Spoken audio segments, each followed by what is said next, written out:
Hello, everyone. I'm Traci Arieli, end of life doula and founder of Comforting Closure. Welcome to another episode. I've been having conversations about death, grief, and aging for a few years now, both with my clients and here on this podcast. But in truth, even with my own family, these conversations are difficult. My parents are in their 80s.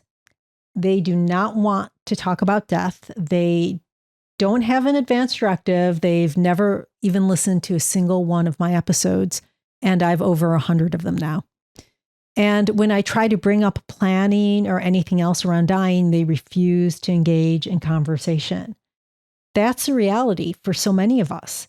We know these conversations are important. We know that one day decisions will need to be made, yet there is silence when we bring up the subject.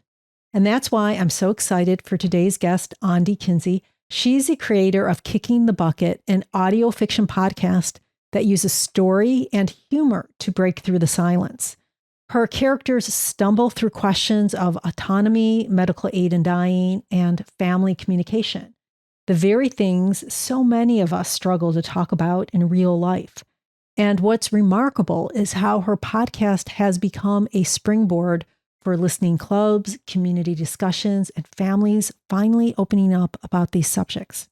Today, we're going to discuss why Andee chose to create this podcast, how her own parents shaped the story, and what she's learned about the power of humor, art, and storytelling to move us past fear and into conversation. So grab a warm drink, find a comfortable seat, and join us for the conversation. Andee, welcome, and thank you so much for being here. Yay, thank you, Traci. I'm very excited about this, and I'm looking forward to our conversation. Wonderful. Well, can you start by sharing what drew you to create Kick the Bucket? So, first, oddly enough, we had to change the name to Kicking the Bucket because when we were doing these trial table reads, we got some pushback against the title. So this is like the title has been really an integral part of the process.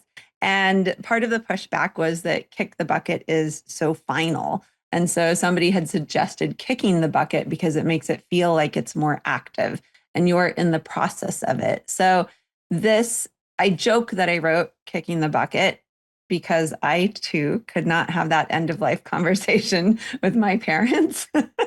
But that was actually before I knew how hard that conversation is. And it was before I knew about the giant systems in place that make death and dying so complicated in the United States. So I kind of came into it, with my eyes wide shut, right? Yeah. I kind of entered this not really knowing what I was getting into. Yeah. But I had always been comfortable with this idea of end of life autonomy because my mom always shares the story that will probably be super familiar with those who have Alzheimer's or dementia in their family. My mom and my grandmother were at a checking out at a store one time when my grandmother had already started entering probably the middle stages of Alzheimer's, the later, middle to late stages. And the checkout person looked at my grandmother and asked her, "Oh, is that your daughter?" When she looked over at my mom. And my grandmother looked at my mom and said, "Well, she's somebody's daughter, but not mine." And that is, that shock, that hurt, that pain of feeling that the person who, you love so much no longer knows who you are is familiar to so many people and who have had to experience Alzheimer's or dementia in their family. And it's not easy, and we don't take it personally. But my mom knew that as the disease progressed in my grandmother, that she got to the point where she really wouldn't have wanted to still be alive. So my mom always knew that she was like, "I'm going to be gone before I start forgetting who everyone is." So she would joke about, was it the Hemlock Society? Like all the different, she's like, "I have this planned." So it was always very, very common in my household. Like we knew that this was something that she took seriously, even though we weren't necessarily taking it seriously. And so that had always been kind of sitting in my mind, but the story itself actually came about during the pandemic. So we were separated from our aging parents, and we were feeling very helpless. And our lieutenant governor was saying things like the grandparents should or are willing to die to help the economy. And shortly after that, women were losing their bodily autonomy in Texas. So this feeling of helplessness, I was feeling helpless. The world felt like it was just taking over and I couldn't do anything about it. So kicking the bucket actually kind of began from that sense of autonomy, or that idea or question about autonomy. And what is death? Death is like the ultimate loss of control, right? Yep. It's paradoxical. We can't stop it from happening, but we can choose how we engage with it. So kind of that connection of autonomy and independence, and what we want out of life and how we live a good life and what we want out of a good death. So it was all kind of simmering around, and it started its life as a screenplay. And I am a multidisciplinary artist. I work in theater and film and now this audio storytelling. I'm also a teaching artist who works with youth and Shakespeare. I introduce youth to Shakespeare through performance and play. And Shakespeare taught me you can't have tragedy without comedy. So we often laugh instead of crying, or before we cry in my family. And my grandmother always said that you could laugh or you could cry. And I knew that humor was going to be a very important part of the story too. We have so many great stories that are so heart-wrenching and painful, but I feel like the humor helps us break that pain just a little bit to make it a little bit more bearable. So for those that haven't watched the program yet or listened to the program, let's talk about it. Let's talk about Dolores and Howard. And let me just say that I listened to, of course, the complete series. There's 8 of them. There's 8A and 8B, and you could discuss that in a moment. But it was really a quick listen. Each episode is about 20 minutes long. The last couple episodes are around 30 minutes, or the last episode is 35 minutes. And it's just so well done, just from the beginning. I mean, let's listen to that one clip. Oh my goodness! I told you this was a nursing home. Look at those poor people staring at nothing. The ones with each other on the benches. Howard. What's wrong with them? Not those. The ones in the wheelchairs. Over there, on the side of that porch, the foyer thing. They're probably from the memory care unit. Howard, welcome to Happy Bell Living. Mm-hmm. Oh, don't give me that look. This is going to be the one, I'm sure of it. And don't you start either, Howard. Hi, Tamika. It's good to see you, hon. Well, the story is about an older couple, Dolores and Howard, who both have terminal illnesses. And so they've decided to take charge of their own deaths, only they are not sharing this plan with anyone, especially their adult kids. And it turns out that they're not actually very good at planning their demise, which is where all of the conflict and humor happens. It's a drama, it's a comedy, it's a dramedy. You're going to laugh, you're going to cry. It's full of heart and humor. And it takes place over 8 episodes with this choose your own ending. Now, I'm going to talk a little bit more about the choose your own ending, but first I want to explain to listeners who are used to nonfiction podcasts. So like this, like we are right now, having a conversation with each other, we talk back and forth. This is a fiction podcast full of an entire soundscape and a sound design that kind of layers over it. So we like to call it a TV series for your ears. You're going to hear all of the action and the movement and the behavior which helps you imagine exactly what's happening, hopefully really well. We've heard from people that it works really well. It kind of really helps you imagine being there in that situation.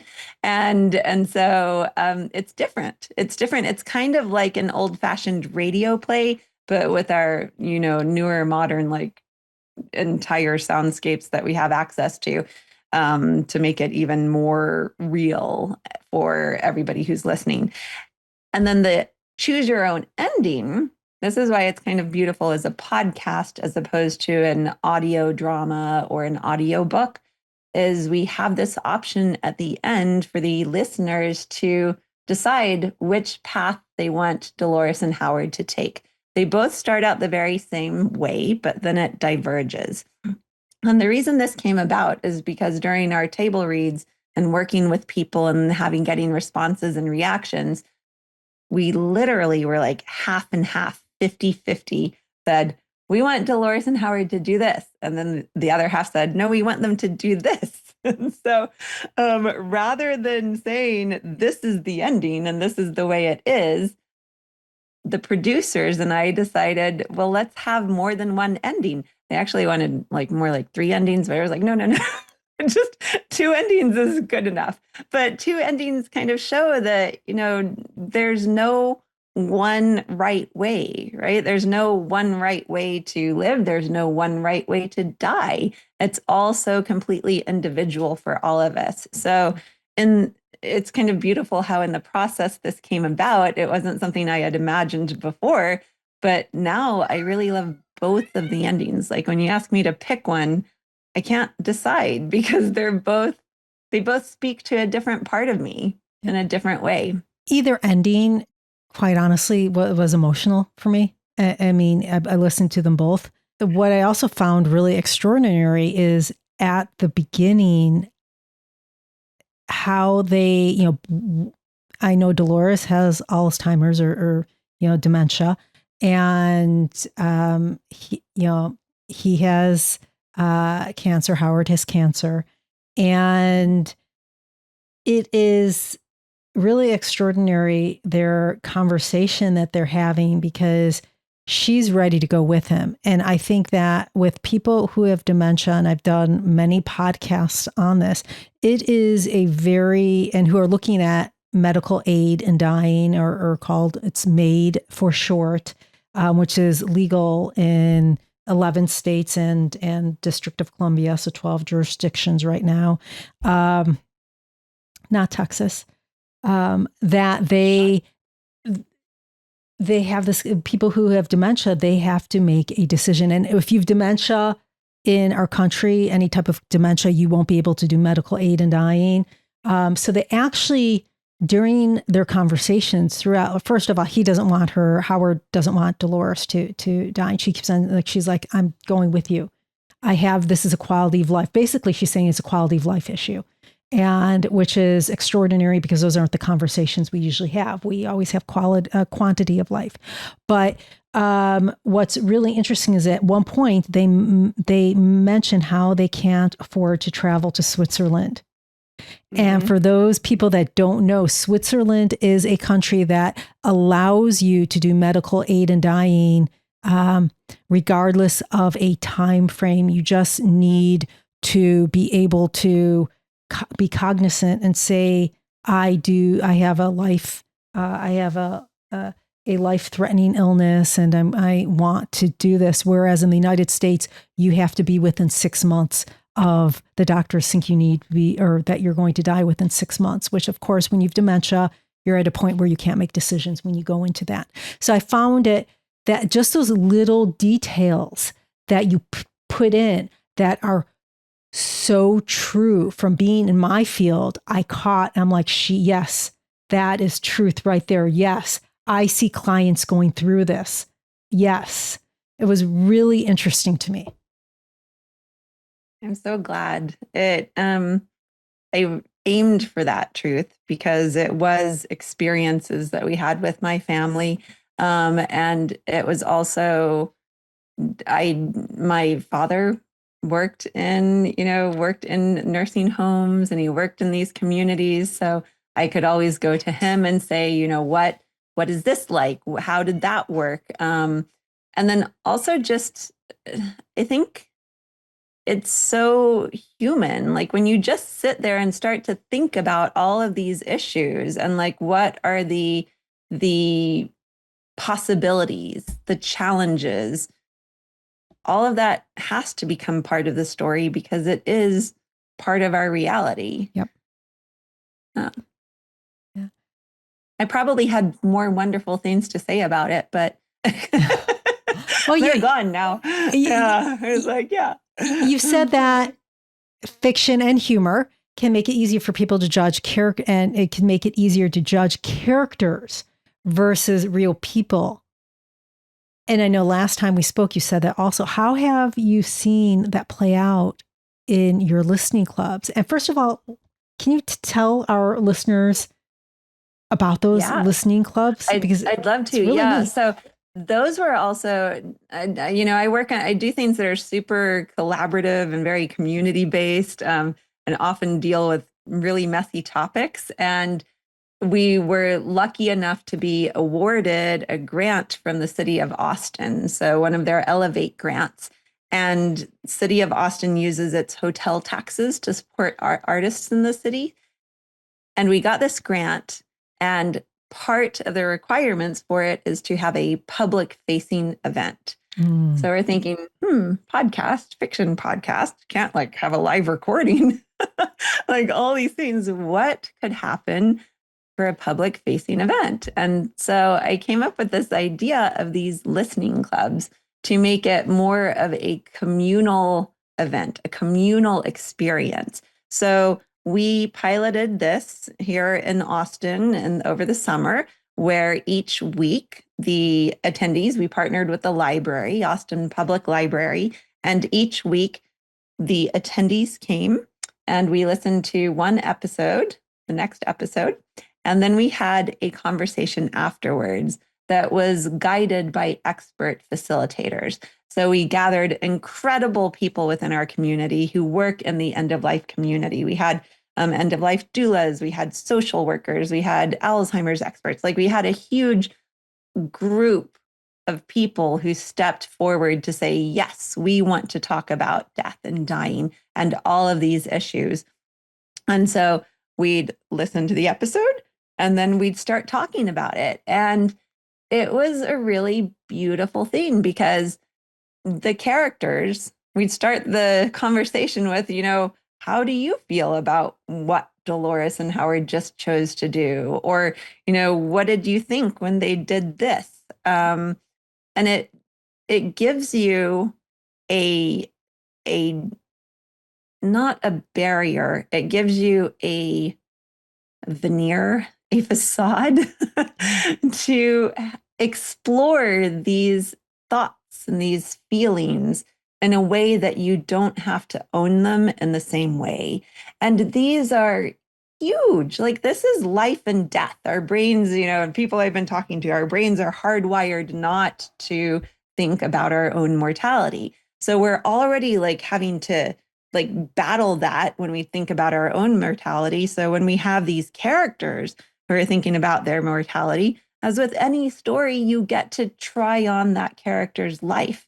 Yep. And that makes it accessible in a way that involves exploration that you don't have to commit to. You don't have to be in a messy conversation and go, well, I want this. And then later go, well, no, maybe I don't want that. It's a situation where you can kind of role play with these characters in order to discover what it is that you really feel about the situation.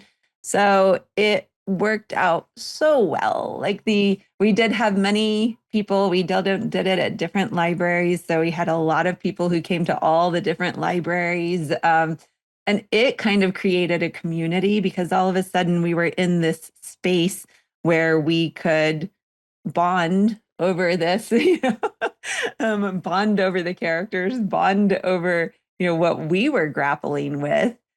And it was beautiful. And so that actually is something that we want to keep on continuing. I'm working with two end-of-life doula is an occupational therapist from an organization called Reinventing Independence. And so they are actually creating a framework to use kicking the bucket as a tool to get to these questions, cover these questions, cover these issues. It will be both practical. So whether you're a caregiver or you're somebody facing a terminal illness, or you love someone who's in those positions, it's going to have practical tips as well as ways to start those conversations that make it easier for everybody to get to a point where they can, coexist, especially with, we're in a horrible time right now where all of these resources are being taken away from so many people. And we have to step up and do it for ourselves and take care of ourselves and take care of each other. So we need more sources for our own independent processes to bring into our own lives and to create our own practical reality that can help us exist and support the loved ones around us. I'm kind of curious, who were the people that showed up to the library? Like, what were their age groups? And did you see a difference between male and female people coming on? And I'm curious, I want to see if this jives with what I have in my head. So go ahead. It was definitely leaned more towards female than male. The typical, it ranged. It was middle-aged to older adults. Our actor, one of our actors was at Everyone, Richard. He's actually 92, so he played Howard. And so he came to all of them. So we had middle-aged, we had some millennials, it kind of ran up the gamut. And then a couple of times my son came, so he's 19, so he was there and he brought this whole different perspective. And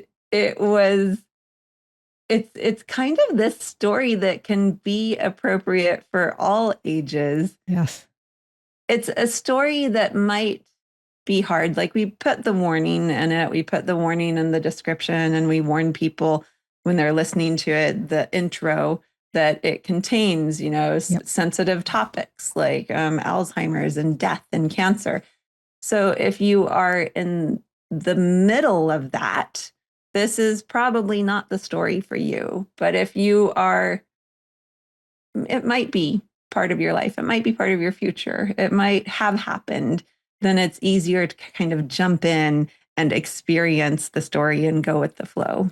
I could see this, playing in health class and talking about it, because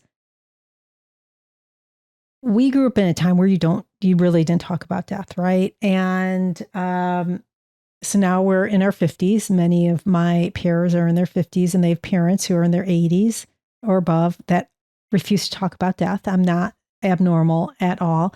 And it's really difficult. It's really, really difficult. Whereas I think the younger generation will have, I'm not going to say an easier time to talk about these things, but we need to get to the point where people are having these conversations so it does get easier, and we need to be exposed to it. I don't know that this is based on anything, but I wonder, or I hope, that maybe our generation and our parents' generation were the only generations that didn't do it, right? Yeah. And I remember listening to your the conversation that you had about Victorian spirits. Yes. Victorian spirituality, Yeah, and how she said that it was so common, right? Yeah. Death was part of your life. And then as we've moved away from people and or I think she mentioned how the Civil War, now the bodies were no longer there, and you may not even ever get the body back, and how that changed a lot of the thoughts and the feelings of societal expectations around death and dying. Our actor Richard, he said that when he was a kid, he remembered that they would have, it was a great uncle or somebody, and they would all go into the room. They all went into the room together, and he passed away, and it was weird for a 5-year-old, but everybody else acted like it was totally normal. So he was like, oh, I guess it's normal. And so So maybe, knock on wood, that it's just kind of like this one little group in time that feels so uncomfortable about it. I also have theories like we had the advent of medical insurance, health insurance, and the funeral industry, and like how like death was kind of taken from us in a way, right? It was during the Civil War. I mean, it was up until that point, people died at home.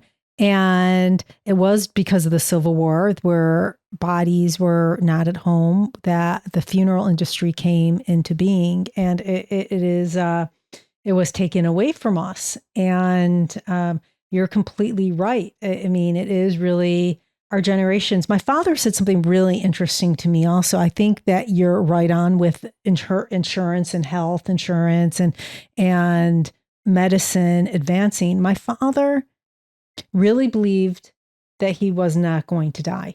He's still on the fence. And he told me he believed that medicine would advance so much that people wouldn't die. And I think that, I don't know if it's common, but I don't think that anyone else before my father's generation really even thought about that would happen. I don't know. Working, because my dad was a doctor. I mean, I guess he's still a doctor. But he's not practicing anymore.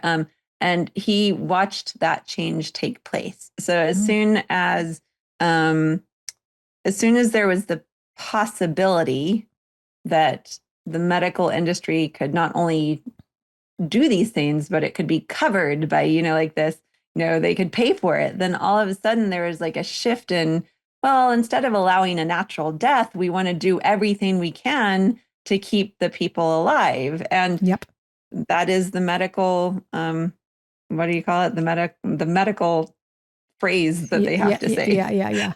The oath that they, The oath. Thank you. So that is the medical oath, right? To keep people alive. So as we got more and more technology that could do more and more great things, and we learned that it was a possibility, this idea of allowing natural death just kind of very quickly came out of the public consciousness of, well, we should try to keep people alive as long as possible, even if that's not the right thing to do. It went from equality to quantity of life. Yeah. Now let's talk about families. We talked about the general community. How can families use this? Like, how can I get my mom and dad to speak about death? Andee, I'm asking you for personal reasons. How can I get my parents to talk about death? I need these conversations to happen. Tell me.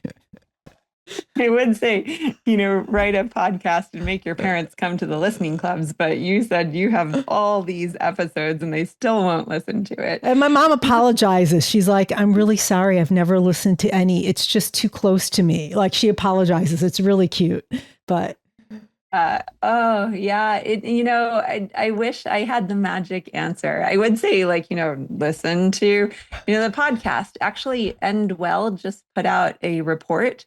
Their report was focused on television, but they said that, I actually wrote down, what did they say? They said viewers, it was geared towards TV, who watched end-of-life storylines were significantly more likely to start conversations about care preferences, update advanced directives, and help loved ones plan ahead. So I think that these fictional stories are a good starting point, definitely. And of course, all about the Conversation Project, that one. So amazing. There are all of those. But I've found with my parents, even with this podcast, we're still not prepared. We're still not ready, right? So we, in some ways, I wonder if we shouldn't be thinking of it as we've got to start the conversation and we're going to have the conversation, that it's actually many, many, many conversations. And it just slowly, starts to permeate the discussion. And you're like, oh, and I'm sure you've learned all of, or all of this, not learn it, all of this about the I've been thinking about my death. And so, what about you? That's so awkward. And it doesn't work because you're around so many people in the family who have such different feelings.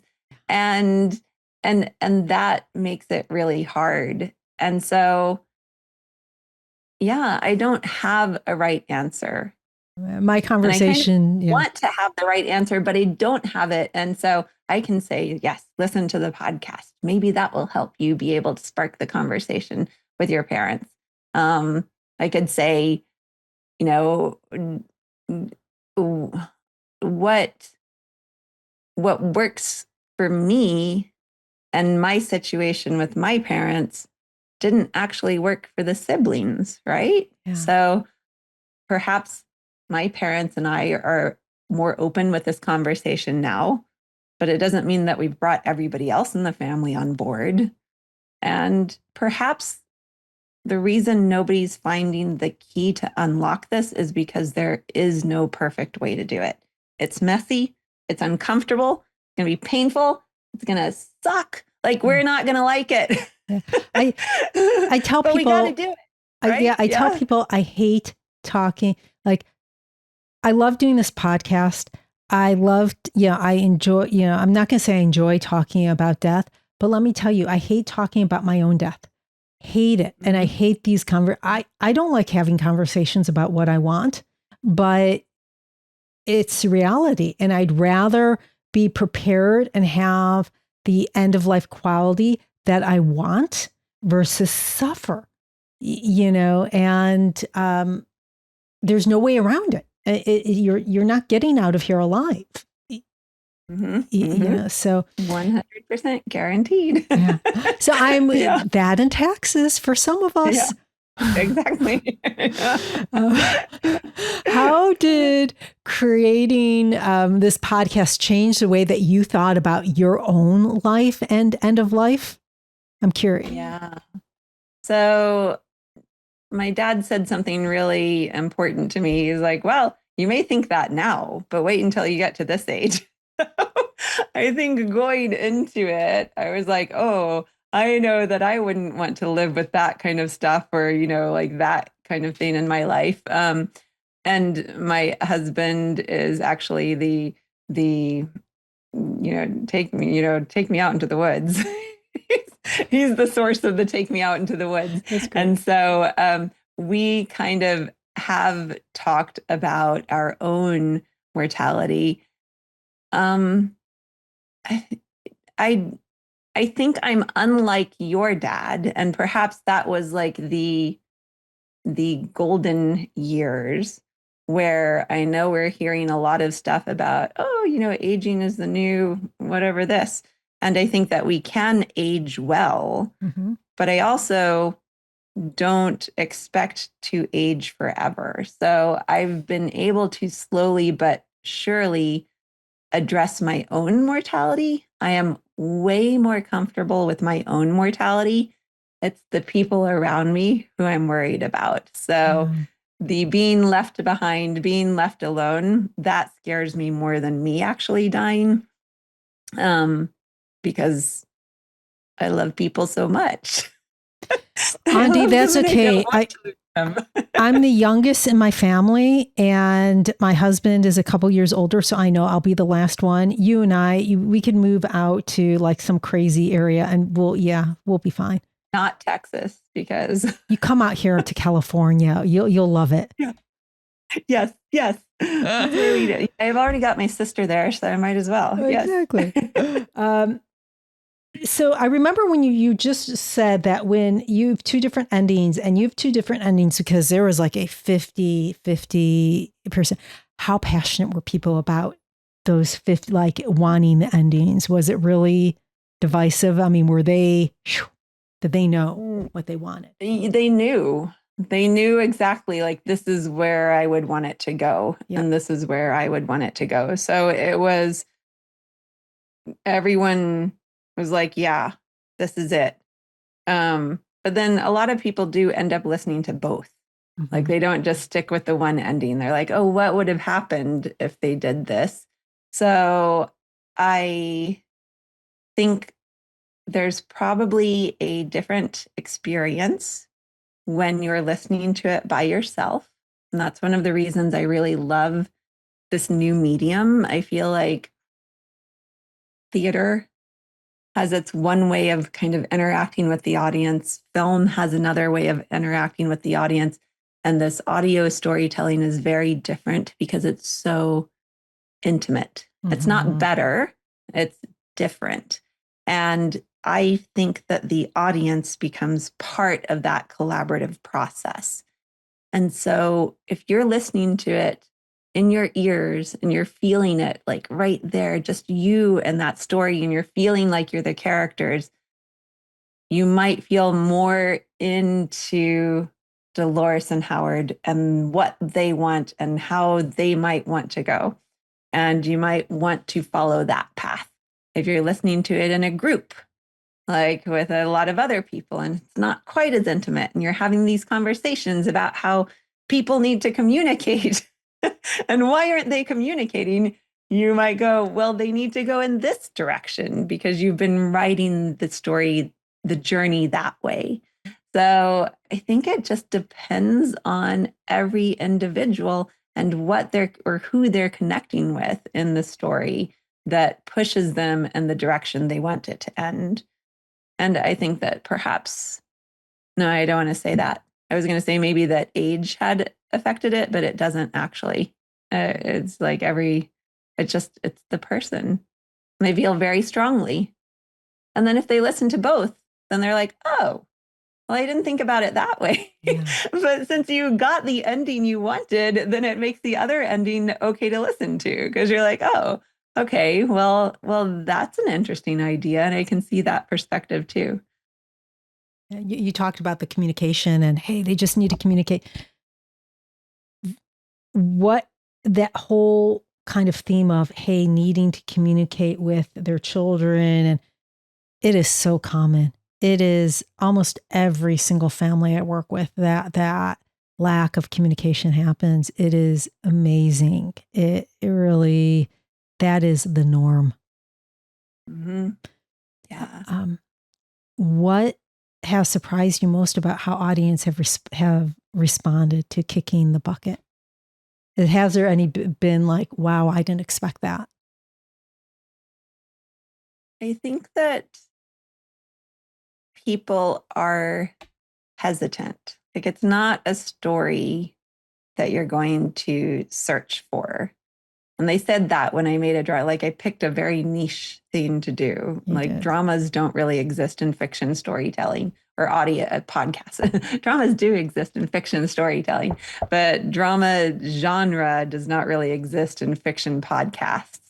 And so then within that niche, I then picked Death and Dying. And then I made it like a limited series. So it's a story that's very easy to say, nah, that's not what I want to listen to. About death and dying. And I think if we can get the humor, the realness, it's about love. It's about family. It's about aging. It's about caregiving. That's what it's about. It's not really about this end of life autonomy. It's about all of the messy life that happens before then. Yeah. And so I think that's what surprises people the most is that they come out and they're like, this isn't really about how you die. This is about how you live. Yep. I'm going to end that. That sounded like a good beat, right? Yeah. That was, but it's really, when I work with people, I call myself an end of life doula because death is one point in time where everything leading up to the end of life, how you live, that quality of life and what happens, that is that is the focus or should be the focus. Yeah. Even when we, because when you think about all of this stuff, you also realize that your adult children need to start thinking about it too. And it's like approaching it with them, which is also how we should be approaching it with older adults, is, what do you value most about life that if you did not have that would make life untenable for you? So rather than, well, what would you do in this situation? Yeah. When you're like, I don't know, because there might be this and there might be this. It's what makes life so worth living to you. And if you can't have that, then would you still want to be around? Would you still want to be here? And that's, to me, is really hard when I think about it talking with my kids. And so having that empathy and that compassion that for our parents, because if we think about it from this perspective, like the multi-generational perspective, we're all at different stages and we all love our loved ones. And so if we can kind of see it from their perspective as well as our own, perhaps we can come to a consensus of, what we love so much about life and people and find our values in there. Very well said. Last question. I can't believe it's time is almost up. What is one question you hope listeners are going to take away from your podcast and bring to those that they love? Well, first they have to say, hey, did you hear that new podcast, Kicking the Bucket? That's a good question, but go on. That's a good question. That's the first thing that I want them to kind of go to their loved ones and family members. But I also want them to come away, or the question, not necessarily a question, but the conversation that I want them to open with their family members is, I heard this story about these two people who did this. And I feel this way about that. How do you feel about it? Like, what would you do if I or you or somebody we know, like, what would you do if I chose to do this? And so I want them to put themselves in their shoes and use that as a launching pad to have that conversation. Yeah.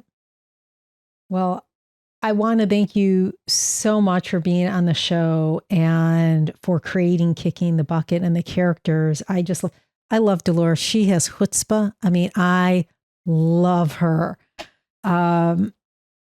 So before we wrap I up, love Dolores too. I would be writing it and I'd be like, I just want to get back to my characters. I love them so much. Yeah. I could see they were living characters. I mean, you could really tell the passion that went into this, and it was so well thought out and so well produced. So really, congratulations. I give that over to the actors and our sound designers, like the team around it. It's never like one person creating it. It's always the village. And so the team brought so much to it to make it so beautiful and so vibrant and so alive. And I was lucky to have all of them on board. Now, before we wrap up, can you let listeners know how they can learn more about your work and where they can find the podcast? Yes. So you have to now go to our website, which is improvedarts.org/kicking the bucket podcast. Which, do I need to repeat it, or do you feel like it's just going to be I am going to put it on in the discussion section. So just go to the description section of the podcast and you'll find that URL and the passcode there. Yes, because now we're going to be actually putting it behind a wall because it is for early access. So listeners for Comforting Closures get early access to listen to the podcast because it is on its festival run right now. So we're hoping, knock on wood, that it gets into some really big things and gets more attention. But I have a special code, which, yes, you said it is in there. Do you want me to say it right now? Please say it right now for listeners. Yeah. So your special code is KTB B, like kicking the bucket, pod, POD, like podcast, and CC. We all know what CC is for. I hope all of you know what CC stands for. We'll leave it at that. We'll leave it at that. So wonderful. Well, thank you so much again. Listeners, what today's conversation shows us is that talking about death is difficult, but it doesn't have to be impossible. A podcast like Kicking the Bucket can make it easier because it gives us characters to react to and situations that we recognize. It's often simpler to talk about what Dolores and Howard should do than to ask the same questions about our parents or ourselves. Thank you for joining us. If you have any questions, please comment below or reach out to me directly. And if you found this conversation to be helpful, please like, share, comment, and subscribe. This is Traci Arieli from Comforting Closure, wishing you peace and comfort in your journey. Until next time, take care.